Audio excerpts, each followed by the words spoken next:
Tungabhadra dam gate కొట్టుకుపోయింది అనేటువంటిది తెల్లవారుజామున తెలిసిన వెంటనే రాష్ట్రంలో ఉన్నటువంటి ఉన్నతాధికారులందరినీ కూడా అప్రమత్తం చేయడం జరిగింది. దాని తర్వాత డ్యామ్ అధికారులతో మాట్లాడి ఏం జరిగింది అనేటువంటి తెలుసుకుని తెల్లవారుజామున ఎప్పుడో గేటు కొట్టుకుపోవడం, దాని నుంచి పెద్ద ఎత్తున నీరు వృధాగా నదిలేకపోవడం జరుగుతూ ఉంది.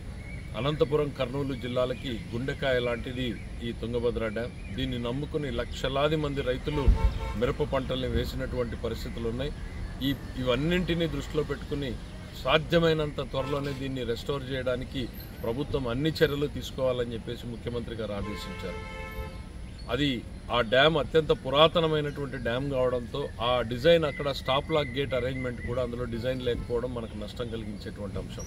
స్టాప్ లాక్ గేట్ ఏంటి అంటే ఇట్లాంటి విపత్కర పరిస్థితులు వచ్చి ఏదైనా గేట్లు కొట్టుకుపోయినప్పుడు ప్రత్యామ్నాయంగా ఇంకో గేట్ని దించుకునేటువంటి